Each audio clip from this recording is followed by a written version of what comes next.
Greetings, friends and brethren. This is Dr. Bob Thiel for the Continuing Church of God. And let's talk about food. You know, the Bible focuses mostly on the spiritual, but it also talks about physical health. Now, I'm not a medical doctor and I'm not giving medical advice, but the Bible has various things to help us live better lives. For example, if we go to the book of Deuteronomy, Deuteronomy chapter 5, verse 33, and I plan on reading this from the New King James Version of the Bible. We read, "You shall walk in all the ways which the Lord your God has commanded you, that you may live and that it may be well with you, and that you may prolong your days in the land which you shall possess." Now, various commandments and statutes in the Bible actually help protect physical health. In Isaiah 55:2 it says, "Eat what is good." So let's take a look at some food matters. If you've got your Bible, you might want to go to Genesis chapter 1. Genesis chapter 1. And I'm going to read verses 29 and 30. So Genesis 1. "And God said, See, I've given you every herb that yields seed, which is on the face of all the earth, and every tree whose fruit yields seeds, it shall be for food. Also to every beast of the earth, every bird of the air, and to everything that creeps in the earth, which there is life, I have given every green herb for food." So these were, by the way, unprocessed, organic, fresh foods. In Genesis chapter 3, you may want to go there, I'm just going to read verse 2, but I'm going to keep flipping kind of in order in Genesis for a little bit. We read, "The woman said," now the woman, this is Eve, talking about herself and her husband, she says to the serpent, "We," that's her and her husband, "may eat the fruit of the trees of the garden." So obviously they were eating fruit. Now, although some claim that meat was not allowed then, in the 4th chapter of the book of Genesis, we see that livestock was raised. Now, let's go to Genesis chapter 7. We read, when God told Noah to bring animals in the ark, Noah was to distinguish between how many for the clean animals and the unclean animals. And we'll get to what all that means in a few moments. Genesis chapter 7, verse 2, God says to Noah, "You shall take with you 7, each of every clean animal, a male and his female, and 2 of animals that are unclean, a male and his female." So the clean and unclean animals were obviously known by the time of Noah, which also, by the way, points to them being eaten before the flood. Furthermore, by having 7 of the clean animals and 2 of the unclean animals, Noah and his family would have had enough of them to be able to eat biblically clean animals while they were on the ark. Now, some believe this was not the case until God made a pronouncement in Genesis chapter 9, verse 3, which we will read.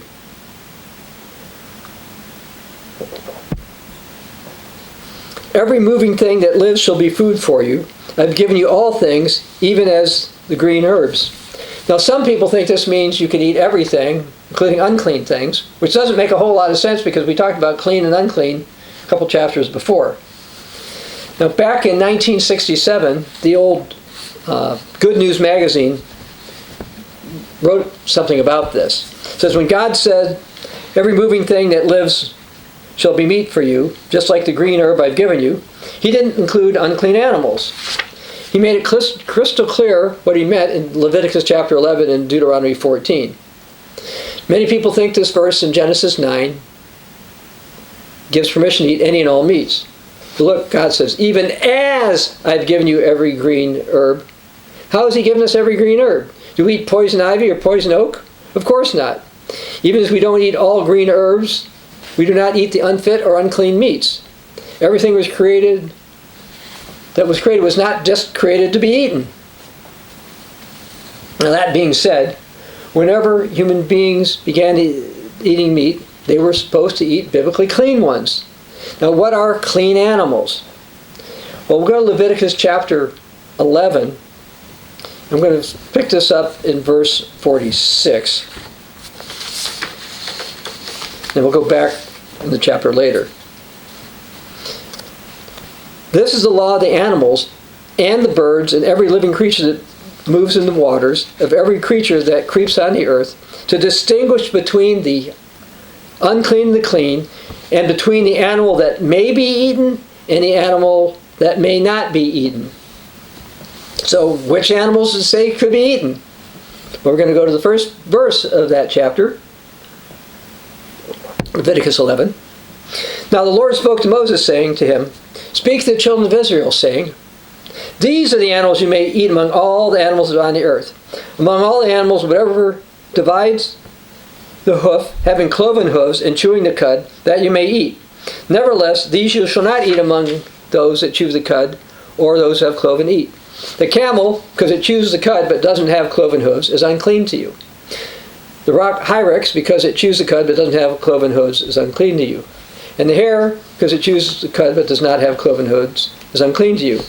And the swine, though it divides the hoof, having cloven hooves, yet does not chew the cud, is unclean to you. Their flesh you shall not eat, and their carcasses you shall not touch, they shall be unclean to you. These you may eat of all that's in the water. Everything that has fins and scales, whether in the seas or the rivers, you may eat. But in the seas, the rivers, they don't have scales or fins. They are an abomination to you. So that would be like shellfish. They shall be an abomination to you. You shall not eat their flesh. You shall regard their carcasses as an abomination. Whatever in the water does not have fins or scales shall be an abomination to you. Then about the birds, verse 13. And these you shall regard as an abomination among the birds. These shall not be eaten. They are an abomination. The eagle, the vulture, the buzzard, the kite, the falcon after its kind, the raven after its kind, the ostrich, the short-eared owl, the seagull, and the hawk after its kind, the little owl, the fisher owl, the screech owl, the white owl, the jackdaw, the carrion vulture, and the stork and the heron, and the hopi and the bat.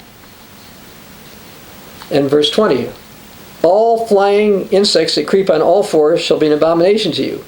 Yet you may eat of every flying thing that creeps on all fours, which has jointed legs above their feet, which leap on the earth. These you may eat. The locust after its kind, various locusts, the crickets, the grasshoppers after their kind.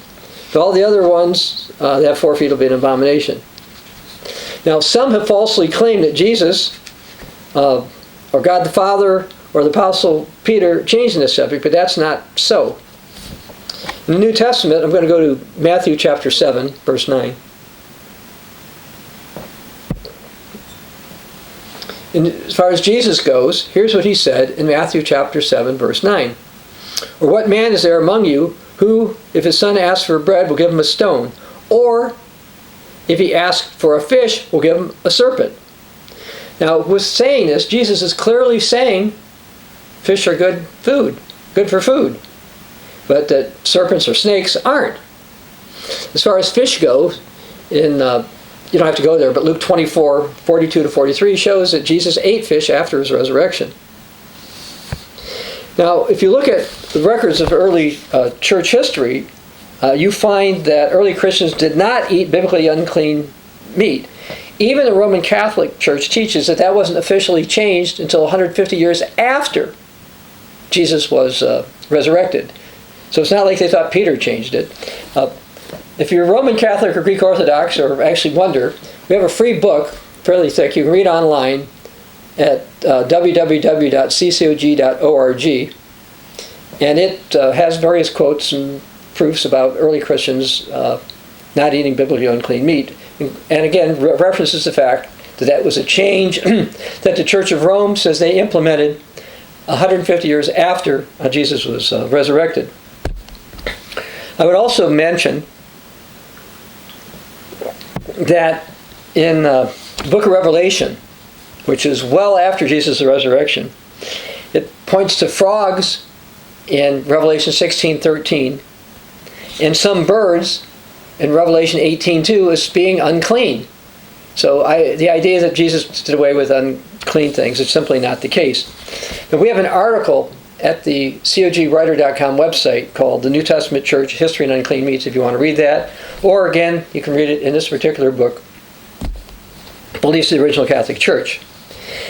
And furthermore, in 250 AD, a member of the Church of God named Pionius of Ephesus, he didn't eat biblically unclean meat. And I ran into an interesting quote about the Nazarene Christians. The Nazarene Christians kept the biblical holy days. They kept the Sabbath. And here's something from one of their critics. Somebody of the Manichaean faith named Faustus in the 4th century complained, quote, about the Nazarene Christians. Such people practice circumcision, keep the Sabbath, then shun swine's meat and other things like that, all according to the law, and yet they still claim to be Christians. Well, right, faithful Christians were not eating swine's meat. And I actually read this article from a Protestant scholar who believes you should eat biblically unclean meat. But he actually wrote, this guy's name is Ortiz, he wrote, for a century, Christians stayed away from pork and other unclean foods. So obviously they didn't think the Bible said you could eat it. Protestants like to go around and say that they believe in sola scriptura. In this book, Hope of Salvation, How the Continuing Church of God Differs from Protestantism, is also available free online at ccog.org. Any of the books I hold up, just go to the Literature tab, click under Books and Booklets, you'll see our cover. The cover's the books. We don't ask for your email address, and you can read that. But if you're supposed to believe in sola scriptura, early Christians did not think they're supposed to eat biblically unclean meat, and people knew about this. Now, Emperor Constantine apparently liked unclean meat. There were some others who did as well. Constantine actually said in Jerusalem, the 4th century, Christians who wouldn't eat unclean meat, like pork, should have the death penalty. So that's obviously terrible. You shouldn't kill people from doing what the Bible says, but Constantine did, and his supporters apparently supported that. Now, that being said, most people who eat biblically unclean meat, at least in Western cultures, tend to eat either shellfish or pork. Now, in the area that I've lived at off and on since 1976, there are signs up by the beaches 6 months of the year that tells you don't eat the local shellfish because it's not considered safe to be eaten then. Shellfish are basically bottom feeders that eat scum. And I've watched people fish for crabs, and they put this most disgusting bait down there, most rotten bait. And shellfish are, generally speaking, are toxic collectors, and they collect toxins and they're not really to be eaten. Furthermore, these toxins and other factors, such as exceptionally high iodine in shellfish, including shrimp, this makes shellfish one of the most severely allergic foods that humans tend to consume. Now, as far as pork goes, I've got a lot of stuff here. And by the way, I'm going to be talking about vitamins and some diet stuff, etc. I have a lot here on pork. And I'm going to just read through some of these as opposed to reading all of this stuff. And I have an article at the cogwriter.com website called Christian Health Matters that has all these in there. Here's a headline: Are superbugs in your pork? Scientists have detected antibiotic-resistant bacteria in pork. These so-called superbugs, it's possible to infect farm workers, even people who eat pork. And they're found in 7% of the swine veterinarians tested. So vets who work with swine, 7% of them have the antibiotic-resistant bacteria.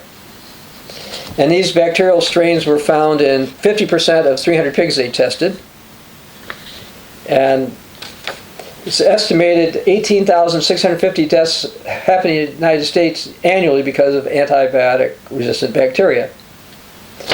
Dr. Mercola, who's, I think is an osteopath, he's been picked on, but he wrote scientific backing for the avoidance of pork. It says, try to avoid bacon. If you have pork bacon 5 or more times a week, you increase your risk of bladder cancer by 59%. And if you cook meat that's loaded with pesticides and hormones, you're asking for much trouble. That's why he says he limits his meat to grass-fed and organic meats. And if you eat undercooked pork, you can get something called trichinosis. And then, as far as methicillin-resistant Staphylococci aureus, I had to remember, they just had the abbreviation, that's what it means. This is a problem from things like holiday hams. And it says if you're diabetic or have a weakened immune system, stay clear of chitterlings, a dish composed of boiled pig's intestines, which is a holiday fare in the southern U.S. And then he goes through a bunch of viruses you can get from pork. The Nipah virus, hepatitis E, porcine endogenous retrovirus, and megalovirus. Then, what about pasture-fed pork? I know the pork producers like to do this.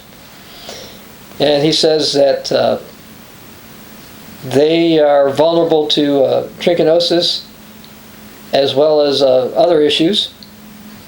And I ran across another thing from Medical Daily that said, California's unspoken health problems, brain parasites, major cause of epilepsy worldwide, tapeworms enter the body, normally ingested through pork or beef, and most of the time, by the way, it's pork.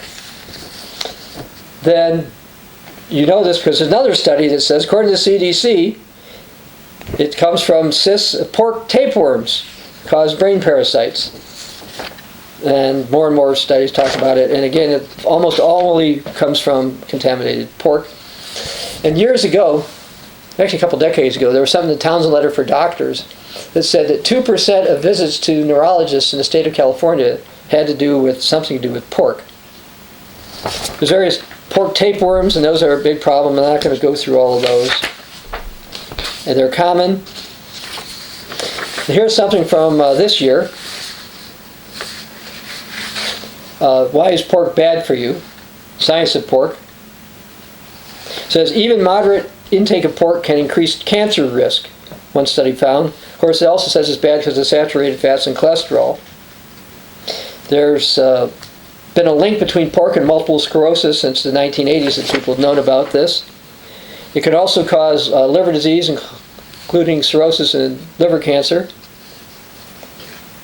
And there's another thing called Yersinia, and it's overlooked. It could happen in pork. In the U.S. alone, it kills 35 people, causes 117,000 cases of food poisoning each year. They even tie cardiovascular disease and even obesity in with pork here. And something else, though, about pork, and that is that it's the most widely eaten meat in the world. And biblically it's not appropriate, but that's what people do. It's especially popular in, they said East and Southeast Asia, Europe, Sub-Saharan Africa, North America, South America, Oceania. Basically, where it's not super popular is in the Middle East and North Africa, where people tend to either be mostly Muslim and sometimes Jewish. And says one of the reasons is the digestive system in pigs, what it eats, it digests quickly. It takes about 4 hours. On the other hand, it takes a cow 24 hours to digest its food. Pigs don't have many functional sweat glands because of that. More toxins stay in pigs. And International Agency on Research on Cancer considers processed meat as a carcinogen, and a lot of people eat pork that way. 97% of pigs in the United States are raised in factory farms. It means they don't have healthy air or wide open pastures. And then they give all kinds of drugs to help them grow faster.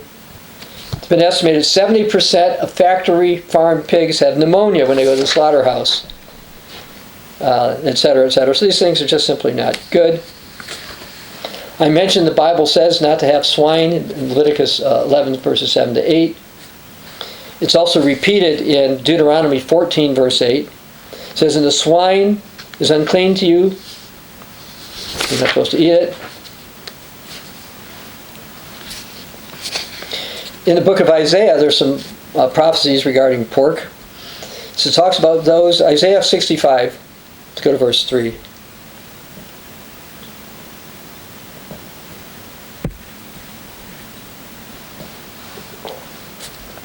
A people who provoke me to anger continually to my face, who sacrifice in gardens, who sit among the graves, spend the night in the tombs, who eat swine's flesh, and the broth of abominable things is in their vessels.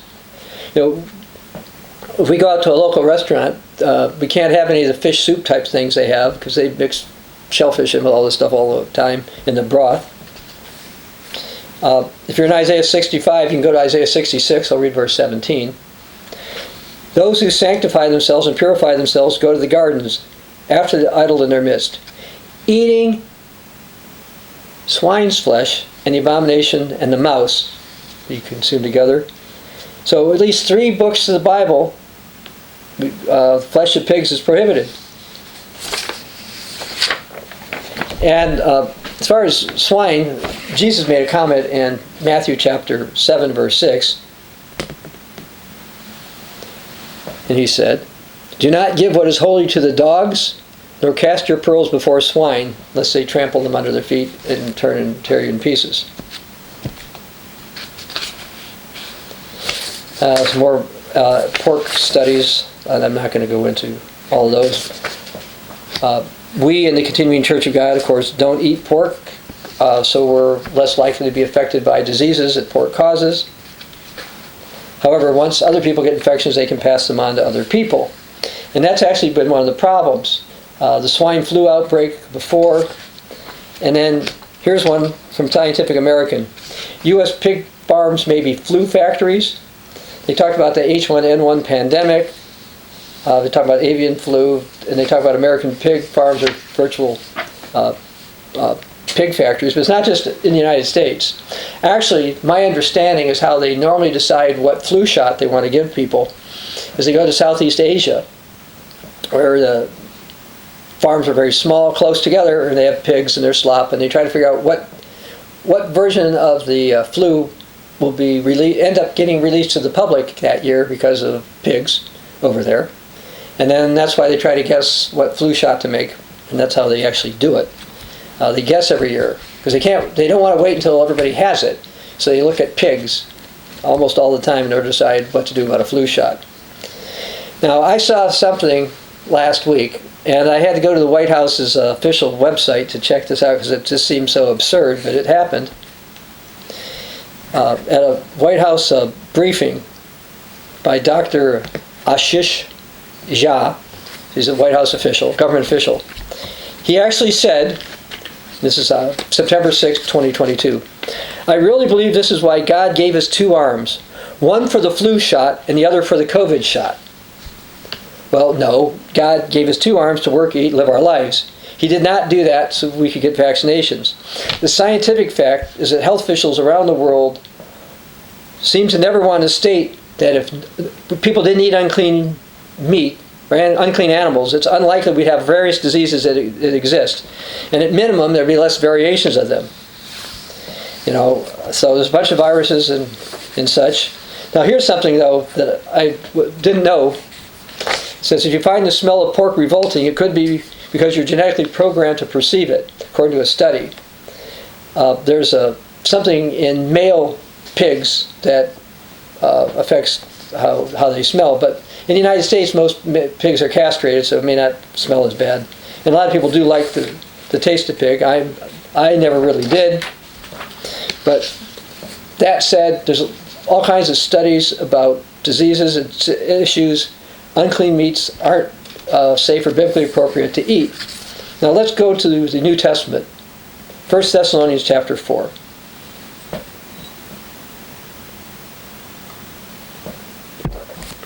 Starting in verse 3. It says, "For this is the will of God for your sanctification." Now I'm going to drop down to verse, you should abstain from sexual immorality, etc. Verse 5, "Not in passion of lust like the Gentiles who do not know God." And that passion of lust also includes with that they eat. Verse 7, 1 Thessalonians 4. "For God did not call us to uncleanness, but in holiness. Therefore, he who rejects this does not reject man, but God, who's also given us his Holy Spirit." So we're not supposed to just eat anything we want. We're not supposed to obey our lust. We're not supposed to eat unclean animals, and we are to reject those who teach otherwise. Biblically unclean meats were not eaten by early Christians. It was not a belief of the early Catholic Church, by the way, that you could eat them. But some people have made changes. Paul warns about those. Speaking of Paul, let's go to 2 Corinthians chapter 6. And I'm going to start with verse 17. Paul writes to those in the Corinthian church, what agreement is the temple of God with idols? You're the temple of the living God. I will dwell with them, I'll walk with them, I'll be their God, God has said. They'll be my people. Therefore, come out from among them and be separate, says the Lord. Do not touch what's unclean, and I'll receive you. I'll be a father to you, you'll be my sons and daughters, says the Lord Almighty. Verse 1 of chapter 7. Therefore, having these promises, beloved, let us cleanse ourselves from all filthiness of the flesh and spirit, perfecting holiness in the fear of God. We're supposed to be separate from the way the world does things. You can read that also in Revelation 18 about coming out of Babylon and having her plagues. Anyway, various diseases associated with pork is another reason not to have it. And in 1 Corinthians 6, you don't have to go there, 19:20, Paul talks about your body is the temple of the Holy Spirit, which you have from God. You're not your own, you're bought with a price. Therefore glorify God in your body and your spirit, which are God's. Well, any unclean meat does not glorify God. And one other thing is the consumption of bats is associated with a variety of viruses. Bats are reservoirs for more than 60 viruses that can infect people, and they can host them, and people are debating as to why it is, but a lot of things have been linked to bats. And then you've got COVID-19. Whether it had a natural or lab origin, we're not going to go into, but the reality is unclean animals were associated with it either in the lab or outside of the lab, because one claim is that it went from bats to pangolins, and then humans ate both of those, and that's how we got COVID. Others say that the lab did it, but if the lab did it, they were still working with bats.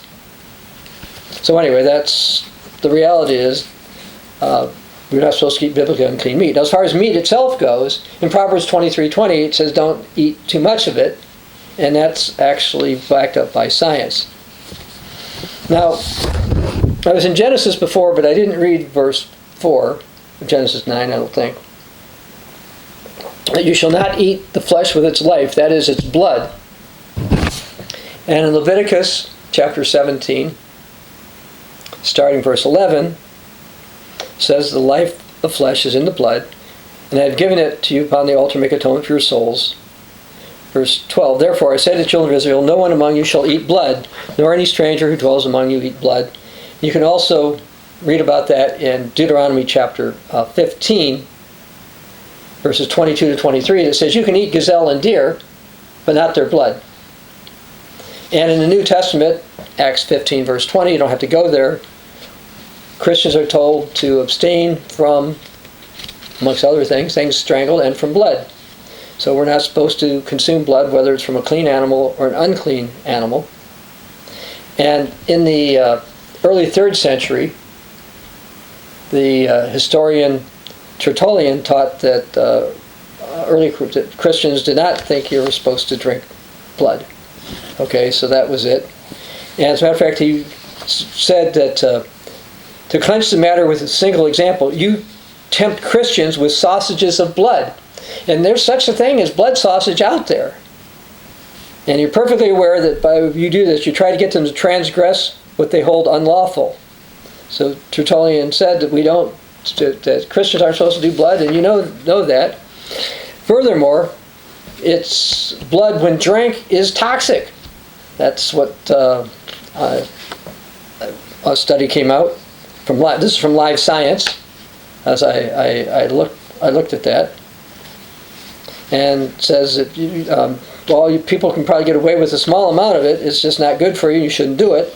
Bats can do it because they have special membranes to do it, and of course that might be why bats are virus pass it on.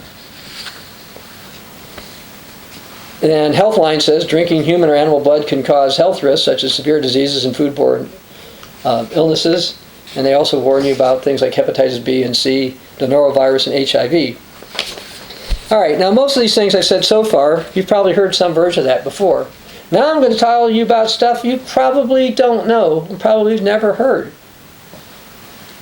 Now most people realize the human body needs water, calories, air, vitamins, minerals, protein, fats, and stuff like that. But one thing that people don't tend to think about are enzymes. Now, if you've heard of enzymes, most people just think of digestive enzymes. But there are about 75,000 different enzymes that are thought to exist in the human body. And there's 3 classes of them. There are metabolic enzymes that run our bodies, digestive enzymes that digest our food, and food enzymes that are in raw food that can help with food digestion, but sometimes can help with other things. It says a reason exists for so many enzymes. They require you need a whole complex of enzymes to complete hundreds of reactions. And by the way, something is an enzyme usually with the letters ASE at the end.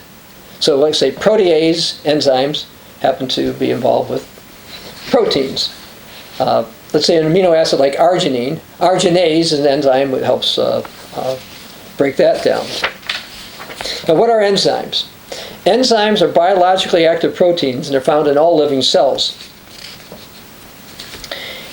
And basically they're needed for reactions to take place throughout the body. The body won't really function without them. And it's been estimated there's approximately 1,300 different enzymes in every cell. Okay, another reason to not believe that life just evolved and just showed up like this. And these enzymes can combine with coenzymes to form nearly 100,000 different chemicals to enable us to see, hear, feel, move, digest food, and think.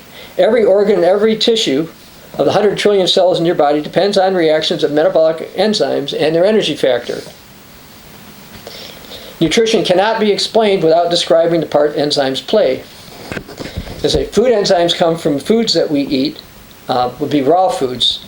They naturally contain enzymes. Now, cooking, food processing tends to destroy enzymes. Cooking will destroy them all. Now, let me also comment that most B vitamins, as well as vitamin C and vitamin K, are also function as coenzymes, or precursors for it. Now, as far as enzymes go, there was a study done a long time ago on dogs, that were dogs in the wild and dogs that were domesticated. Domesticated dogs were eating dog food, which was sterilized somehow or the other. And it turns out that the dogs in the wild had larger brains and smaller pancreases than dogs that were domesticated. This is believed because domesticated dogs were eating cooked foods that didn't have any enzymes. Now, it's been claimed that each of one of us is given a certain limited supply of bodily enzymes at birth. And it says, and it's been written that like the enzyme supply in your new battery, it has to last a long time. And the faster you use them up, the shorter your life. So that's one claim on longevity. And we waste a lot of this. Some feel because of cooking food, and that this can cause a variety of problems. On the other hand, some have claimed if you go to 100% raw diet, that'll cure the human body of everything. Not necessarily, but generally speaking, increasing the amount of enzymes in your diet, or from, let's say, freeze-dried bovine glands, can aid in a lot of situations, but it's not a cure-all. There's a chiropractor that I knew in the old Worldwide Church of God and the Global Church of God, and he recommended having 25% of your diet raw. Now, I don't think mine is quite to that level, but I do believe that eating raw foods is good, and if you're in a place you can do that, I mean, that's a good idea. If you can get them safely, it's generally a good idea to consume some raw foods. Anyway, that said, different enzymes help different organs and different functions of those organs. Enzymes are biological catalysts. It means they're present, basically encourage the body to heal, to build, to digest away, to repair, build up, get rid of toxins. Kind of like a supervisor getting the people to work. As it turns out, however, most governments fail to see the importance of consumption of enzymes by humans. And so they tend to recommend everything be heated to super high temperatures and destroy all that stuff.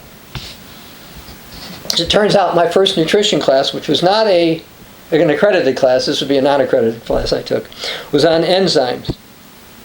But just because the program didn't have government acceptance didn't mean it wasn't true. Enzymes are important to human health, and I think do help with longevity as well as to rebuild various things. Now, I started to talk about processed foods. About a week or two ago, NPR wrote, "The U.S. diet is deadly. The data are stark. The typical American diet is shortening the lives of many Americans. Diet-related deaths outrank deaths from smoking, and about half of U.S. deaths from heart disease, nearly 900 deaths a day, are linked to poor diet." And by the way, I think the numbers are actually higher, but this is what NPR is saying.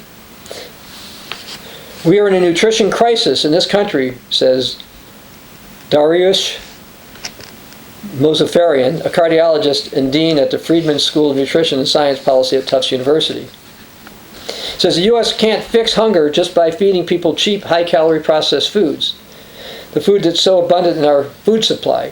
Instead, we've got to find ways to nourish people with healthy, nutrient-dense foods. So, Dr. Mozaffarian is correct that processed food is not the answer for health.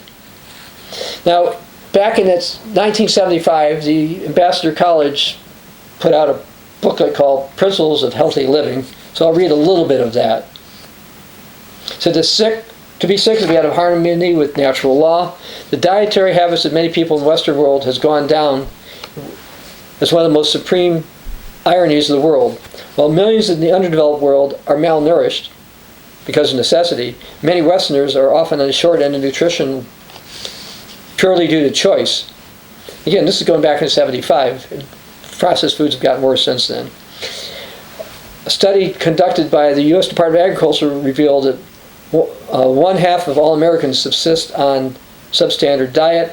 Junk foods were about 35% of the average American's food budget. 55% of what Americans eat is processed food laden with dyes, preservatives, moisture controls, thickeners, and like. Sugar consumption in the affluent West is an all-time high. In 1750, the average Englishman consumed only 4 pounds per year. Today, the sweet-toothed Americans gulp down 120 pounds per year. Sugar now constitutes half the average American's total caloric intake. The rapid rise in sugar consumption is just one more indicator there's been a fundamental shift in our dietary habits. Well, that was back in 1975. Well, I found some studies from 2022. Here's a headline. New research gives more reasons to eat less processed foods. Eating lots of high processed foods, such as ready meals, is linked to increased risk of heart disease, bowel cancer, and premature death, according to 2 large studies. Researchers offered more reason to limit intake of ultra-processed foods. Instead, consume more unprocessed or minimally processed foods to reduce the risk of death, disease, and ill health. These were published in the British Medical Journal. Ultra-processed foods include packaged baked goods and snacks, fizzy drinks, sugary cereals, and ready-to-eat or heat products, often containing high amounts of added sugar, fat, and or salt, but lacking in vitamins and fiber. The first study suggests consumption of ultra-processed foods in men and subgroups in women is associated with colorectal cancer. The second study found an increased risk of cardiovascular disease and death. Here's a different study from 2022. Eating ultra-processed foods for more than 20% of your daily caloric intake every day could set you on the road for cognitive decline. So you want your brain to function not so good? Since we all know that ultra-processed foods that make our life easier like prepackaged soup, sauces, frozen pizza, ready-to-eat meals, isn't good for our health. Nor is gobbling up all the pleasure foods we love so much, like hot dogs, sausages, burgers, french fries, sodas, cookies, cakes, candles, donuts, and ice cream, to name a few. Studies found they increase our risk for obesity, heart and circulatory problems, diabetes, and cancer, and even shorten our lives. Men and women who ate the most ultra-processed foods had a 28% faster rate of cognitive decline and 25% faster rate of executive function decline compared to people who ate less of processed foods. And it says 58% of the calories consumed by United States citizens, 56.8% by the British citizens, and 48% by the Canadians come from processed foods. So it's pretty similar to what the Worldwide Church of God put out, just a little bit worse. Ultra-processed foods are defined as industrial formulations of food substances, oils, fat, sugar, starch, protein, isolates, that contain little or no whole food and typically include flavorings, colorings, emulsifiers, and other cosmetic additives. As far as sugar goes, Harvard reported your body doesn't need to get any carbohydrates from added sugar. While we sometimes add sugar or sweeteners like honey to food or beverages, most added sugar comes from processed or prepared foods. The leading source of added sugars in the United States diet are sugar-sweetened beverages, desserts, and sweet snacks like ice cream, pastries, and cookies. Less obvious yet significant contributors are breakfast cereals and yogurt. Although not in our case, my wife uses plain yogurt. That's not sweetened. Anyway, sugar drinks are a prime source of extra calories that contribute to weight gain and provide no nutritional benefit. Studies indicate liquid carbohydrates, such as sugar-sweetened beverages, are less filling than solid food, causing people to continue to feel hungry after drinking them despite their high calories. They're also coming under scrutiny for their contributions to type 2 diabetes, heart disease, and other chronic conditions. If you were to drink just one 12-ounce can of a sugar-sweetened drink every day and not cut back anywhere else, you'll gain 15 pounds over 3 years. And so that was from Harvard. Well, sugary drinks, obviously, like sodas, are not recommended for optimal health. Drinking one per month probably won't hurt you, but it doesn't build your health either. The more sugars you consume, the greater risk for health problems. Furthermore, eat a lot of junk food. A study came out that says it makes you lazy. It says it doesn't also just make you fat. It makes you mentally slower and less motivated. There was a study published in the journal Physiology and Behavior from UCLA. Put different people diets and checked it out. Okay, these are not people. It was a rat study.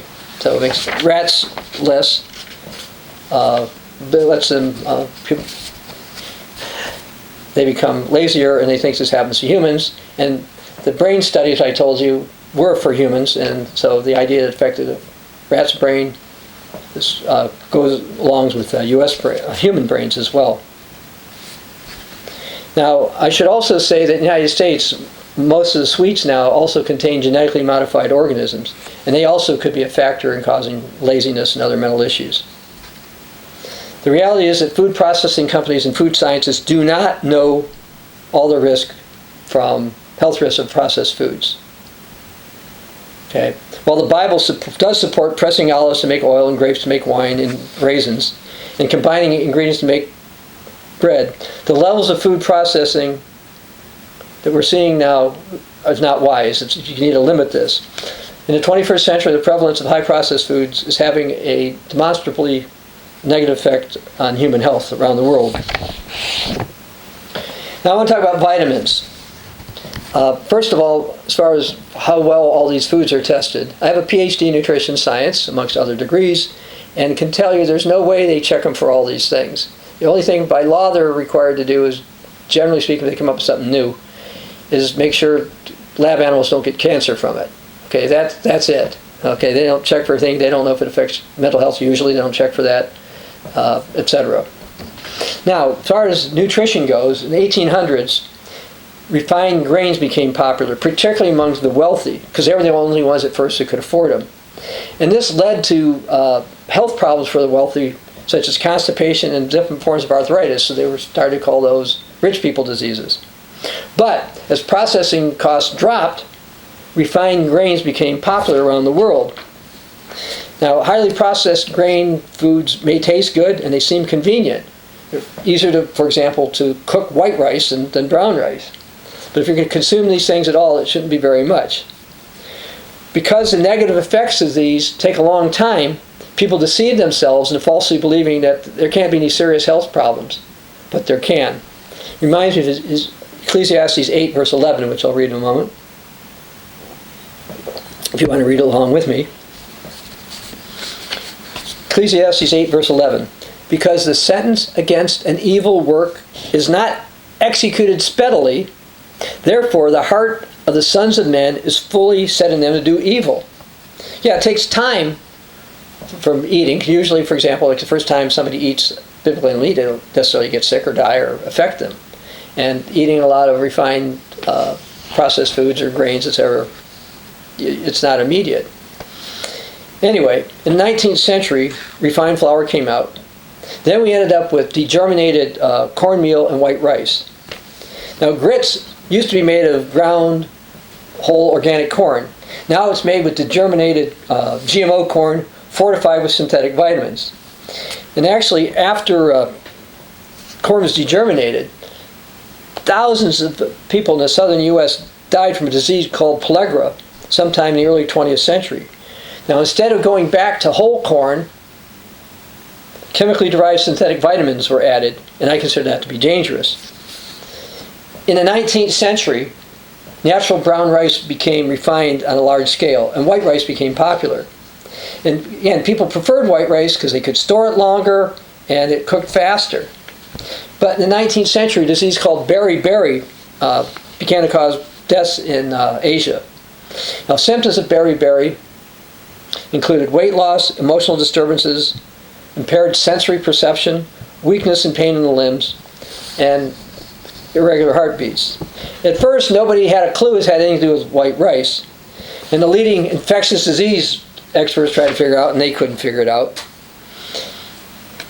The real cause was the greatly reduced consumption of B vitamins that were in the portion of rice that got milled out when they refined it, but people didn't realize that. One story is that a Filipino farmer noticed this, that when he fed his chickens brown rice, they got over beriberi. But since he was only a farmer, he was ignored. But there was a Japanese scientist named Takaki Kanehiro. He noticed that the Japanese sailors were developing beriberi, and he figured out it was related to their diet. So he did pigeon experiments, and he concluded that there were anti-beriberi amino acids in the germ of the rice, the brown part of the rice. And so that's what he did. And then in 1912, Casimir Funk coined the term vitamin, meaning vital to life or vital amino acid. Now we just call them vitamins. Now the original B vitamins were just called that. It was just called anti-beriberi factors, and that's why they called them anti-beriberi vital amino acids. And then in time, they decided, okay, this was going to be vitamin B1, B2, and eventually went that. But anyway, instead of going back to brown rice to prevent beriberi, they decided to come up with coal tar derivatives they would spray on the rice. They call this process fortification, and it's pushed by public officials. It's not a solution for optimal health. Amongst other things, it doesn't put fiber back in the diet that people need. Food processing companies like to act like their products don't do any health, but they do. You know this scripture, 1 Timothy 6:10, for the love of money is a root of all kinds of evil. And Paul also wrote in 2 Timothy 3:13, but evil men and impostors will grow worse and worse, deceiving and being deceived. And a lot of these people don't want to know the truth, haven't been told the truth, and so they keep passing on lies. The Bible warns about those who don't have a love of the truth in 2 Thessalonians 2. Now, I mentioned Isaiah 55 before, but why don't we go there? Isaiah 55, verse 2.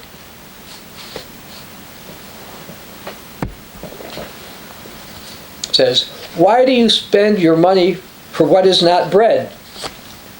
Like the white bread. "And your wages for what does not satisfy. Listen carefully to me and eat what is good." That's what the Bible says.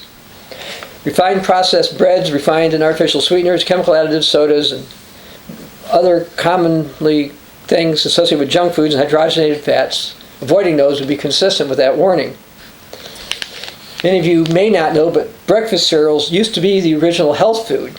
What happened was Dr. Kellogg had a clinic, and he was vegetarian, and people didn't like his breakfast. So he and or his brother came up with cornflakes, and basically it was made from organic corn. But now it seems to be made from GMO corn. In the United States, if it doesn't say otherwise, I tend to assume corn is GMO, genetically modified. And then they fortify it with synthetic vitamins, but that's not what Dr. Kellogg did originally. And many other breakfast cereals, particularly ones targeted toward children, have processed degerminated grains with synthetic vitamins and usually a lot of sugar and artificial colors. Some people for breakfast have something called Pop-Tarts, which is made of refined grains, synthetic vitamins, fruit, sugar, and gelatin. And gelatin, by the way, is generally biblically unclean, and artificial colors. Now, many people, particularly in the United States but other places, consume synthetic vitamins that they consider to be health food or natural. They're often in chemical forms foreign to the human body. For example, there's no such thing as isolated thiamine hydrochloride, vitamin B1, in natural food. But it is one of those things that the refined foods are fortified with. But real foods naturally contain thiamine pyrophosphate. Most United States Pharmacopeia, or USP, vitamins are petroleum derivatives and are processed with formaldehyde or acetone. Now, it isn't that synthetic vitamins can't do any good, but if you're going to consume supplements, strive to do those that are made out of the nutrients 100% food. By the way, if a label says something is vegan or organic or natural, that doesn't mean that the nutrients are food. In countries like the United States, they've got no definition of natural, so that doesn't prove it. Synthetic USP vitamins, not only are they isolates, and there's no vitamin isolate in a food really, they're also crystalline in structure. So let me try to show you this. It probably won't show up really well, but you can see food thiamine and food vitamin C, I'm pointing to here, rounded, and this is crystalline. This is thiamine nitrate. Thiamine hydrochloride, and this one's ascorbic acid. So that's what they usually use and tell you this is natural and all this kind of stuff. Now, one of the other things that's kind of a joke that people don't realize is that people say, "Well, but ascorbic acid and various types of vitamin E are antioxidants." Well, they are, but they're not. What does that mean? They're antioxidants in test tubes, but not in human beings. They have very little, if any, antioxidant effect in the human body, whereas foods contain natural vitamins, and those foods have been shown to have antioxidant effects in human beings. I mentioned aging a while back, and some people think to age slower you need a bunch of enzymes, and having enzymes is certainly helpful, and I think it is a factor in aging. Another hypothesis on aging is that free radical damage causes aging, and therefore what you need to do is load up with antioxidants. But again, if you're going to do antioxidants, they should be antioxidants in food as opposed to synthetics. In many ways, I think synthetic vitamins are similar to false religion. False religion normally has some truth, but it's not the same thing as a real thing. The same is true when you compare synthetic vitamins isolates to real ones. Let me just read this quote. "Researchers have found that it's not been possible to show conclusively that higher than anti-ascorbic intake of vitamin C, synthetic vitamin C, has antioxidant clinical benefits." Okay, so what they're saying is, if you take ascorbic acid, let's say roughly 30 milligrams or 40 milligrams a day, That is enough to prevent scurvy. Okay? But it doesn't seem to have antioxidant effects. It doesn't seem to help people that way. And the other thing, and I'm going to get technical here for a second, is something called oxidative reductive potential. When you have free radical damage, which happens, by the way, from eating, from sunlight, from various things, chemicals, toxic chemicals, they can be neutralized by antioxidants. But the damage, to be pulled out of the body, ascorbic acid has positive ORP, oxidative reductive potential, which means it does not attract it and pull it out. Whereas food vitamin C has negative ORP, so it helps pull out the damage from the body. So all those things are good, and I think, again, that's why those are superior. Now, as far as minerals go, most Americans, when they buy mineral formulas, are basically getting ground up industrial rocks with acids added to them. Now, while plants can convert minerals into food, humans are supposed to eat foods. And if you don't consider bones or shells to be food, foods don't have basically the type of mineral salts that you find in supplements. Basically, when you see two-word definition of something for a mineral, with the exception of chromium GTF, it's almost always talking to you about a molecular compound that is not a food. See, a plant, for example, like broccoli, there's calcium carbonate or limestone in the soil. It'll bring in the calcium carbonate. It breaks the carbonate portion off, and in the broccoli, there's just the element calcium, which will attach to an amino acid, a carbohydrate, or a lipid, or fat. But it's not in there as calcium carbonate or some of these other things that people will talk about. And similar for the other minerals. I'm not going to go through every single one of them, but basically, most people, when they're consuming minerals, are consuming ground up rocks.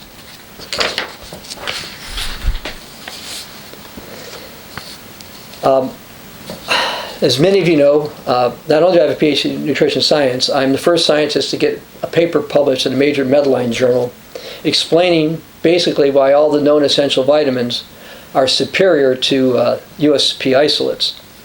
And I had that published about 22 years ago, and it's still true today. Now, what should you eat? Well, you should eat real foods, and for most people, that would mean 2 or more servings of fruit and 3 or more servings of vegetables daily, and a relatively small amount of meat. You also can have whole grains and olive oil. Refined grains, sugars, whether natural or artificial sodas, and I'm not a fan of these synthetic sugars. Hydrogenated oils and genetically modified organisms, in my opinion, shouldn't be limited or not consumed at all. Let's go to Ezekiel chapter 4. We see a couple things about some food. Ezekiel chapter 4, verse 9, we see some instructions God gave Ezekiel. Also, take for yourself wheat, barley, so this would be whole wheat, whole barley, beans, lentils, millet, and spelt. Put them in a vessel and make bread for yourself. And you're going to have these for a long time. And you shall drink water, verse 11, and you shall eat barley cakes and bake it. So this is a pretty high protein vegetarian diet along with clean water to drink. That's what God put Ezekiel on. You don't have to go there, but Song of Solomon 2 verse 5 talks about sustaining me with cakes of raisins. I like raisins. Refresh me with apples. So you see the Bible talks about fruit and fresh fruit and dried fruit. Now let's go to Deuteronomy 8.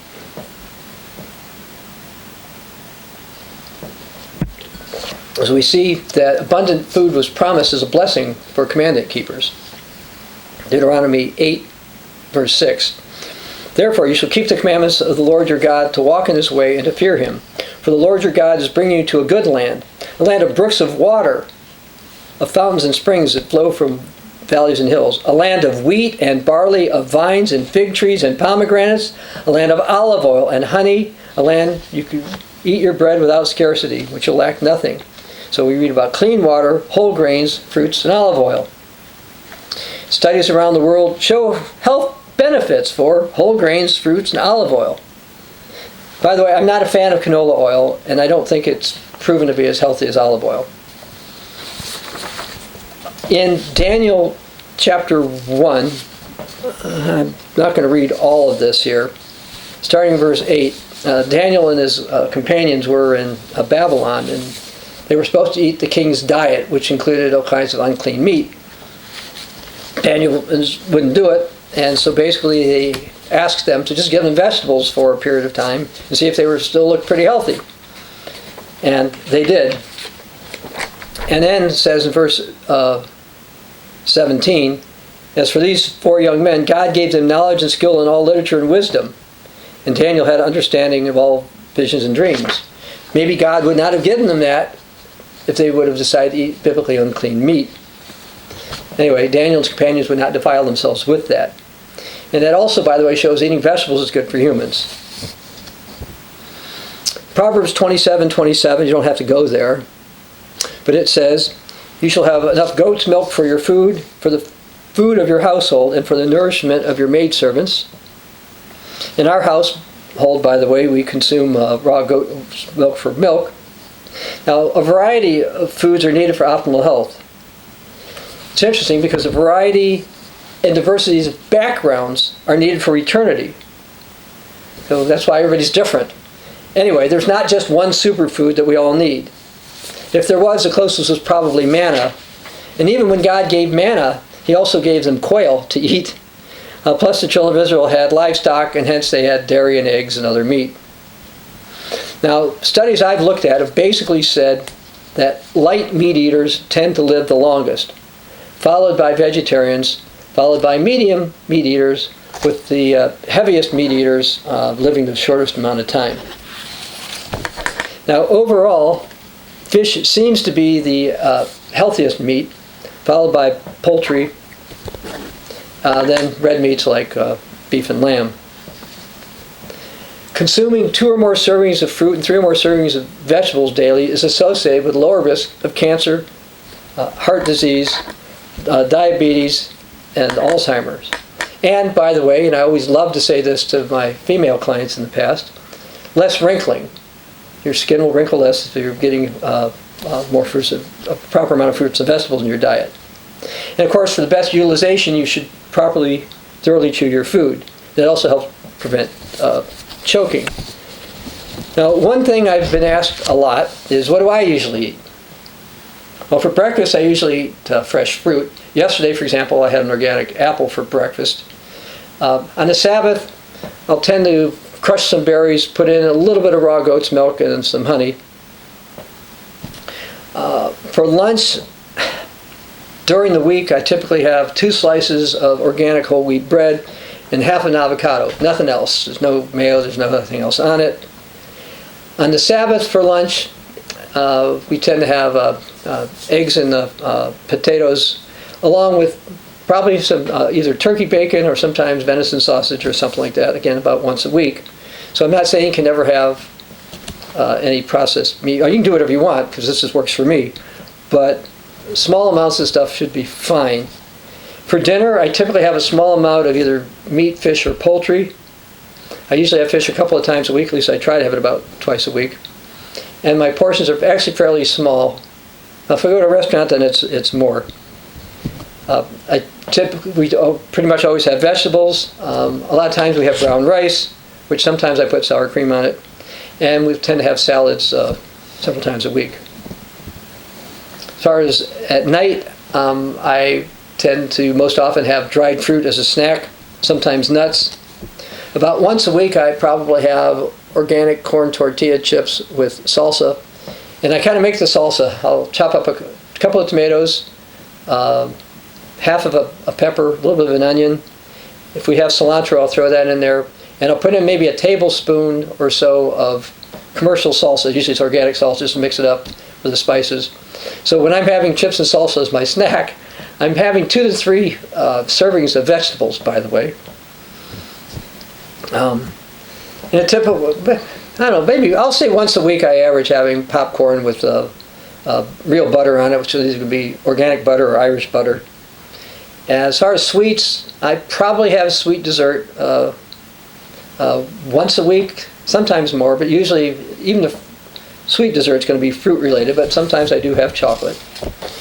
But that's me. I mean, you could be different, but I thought I'd give you kind of a practical idea, at least as far as eating.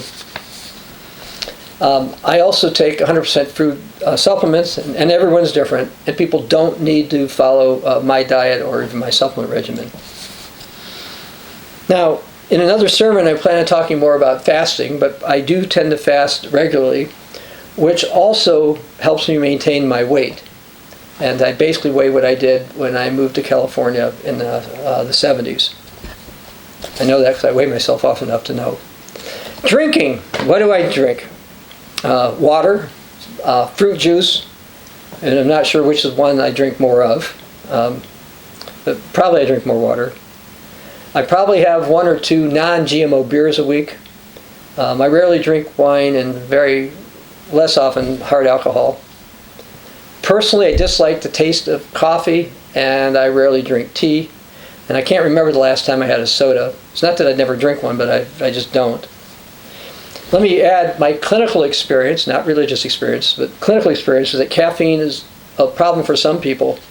And sometimes caffeine can be a factor in knee problems, migraine headaches, uterine fibroids, various types of cysts, and fibromyalgia. It may or may not be in your case.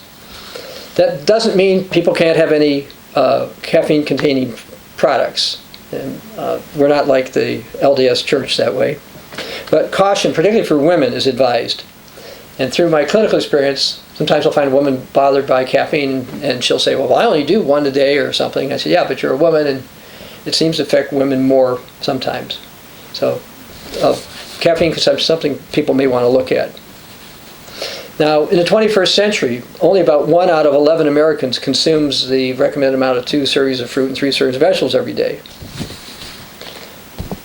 So I got something from the Centers for Disease Control. I went to their website recently, and let me read a few things that they have. Consuming enough fruits and vegetables as part of an overall healthy diet reduces the risk of many chronic diseases, including cardiovascular disease, type 2 diabetes, some cancers, and obesity. However, the percentage of adult population meeting fruit and vegetable intake recommendation is low. Recent data shows adults continue to consume too few fruits and vegetables overall. 12.2% met fruit intake recommendations and 9.3% met vegetable intake recommendations when they checked this back in 2015. Now, fruits and vegetables are healthy for almost everyone. The only reason I say almost everyone is there can be allergy and digestive issues. So there's some fruits and vegetables I don't eat. As far as cooking goes, well, cooking makes meat safer. And cooking potatoes and other vegetables makes them easier to digest. Remember that cooking destroys enzymes and some vitamins. Always try to eat real foods. Strive to eat fruits and vegetables and whole grains. As Christians, we all should avoid unclean meat, and that would include things like lard and, I say, gelatin and such. And according to Proverbs 23:20, massive amounts of meat. Furthermore, as I mentioned before, modern food processing companies often remove or destroy various nutrients. They're not trying to destroy nutrients, okay? It's not like, I don't think that they have this conspiracy. They're trying to do it. But what they're trying to do is not to get sued. And since the government doesn't care if you destroy enzymes, because they don't think enzymes are necessary, well, I'll get to that in a second. The companies just get rid of it. As far as necessary, how it works in terms of vitamins and minerals, etc., or nutrition, the U.S. government concludes certain nutrients are essential. Like if you don't do water, you're going to die. If you don't breathe in oxygen, you're going to die. If you don't get a certain amount of fats, proteins, and carbs, you will die.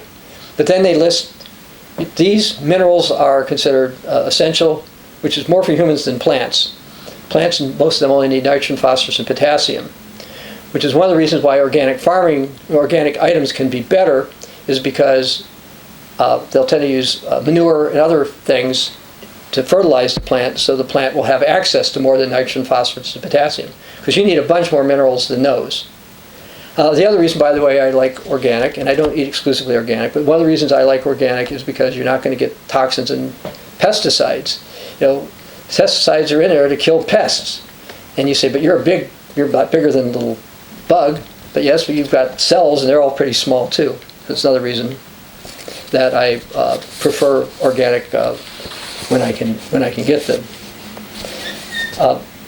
A variety of foods are needed for optimal health. As I mentioned before, varieties and diversities of people are needed for eternity. There's not just one superfood that we need, and if so, it would be manna.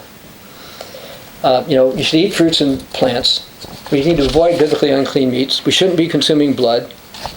But we should also understand that consuming raw foods, when safe, can supply enzymes that contribute to better health. In terms of enzymes, the U.S. government doesn't consider those essential nutrients because it says you can get by without them. Well, this is what you have in your body. Well, it's still healthy for most people to have more of them. Try to eat little highly processed foods. Remember that synthetic vitamins don't replace what's lost through grain refining, and that USP isolated vitamins do not have the powerful antioxidant effects as those found in food. And if you're going to consume supplements, get them from nutrients from food, not USP isolates. And eat what's good, like 2 or more servings of fruit, 3 or more servings vegetables daily. Now I'm planning on doing a follow-up on this. I'm going to talk about weight loss and drinking and various other things. But if you're a Christian, your body is part of the temple of the Holy Spirit. You glorify God in your body. And although human beings can tolerate small amounts of overly processed foods, remember, it says in Isaiah 55:2, listen carefully to me and eat what is good. And of course, use wisdom. This is Dr. Bob Thiel for the Continuing Church of God.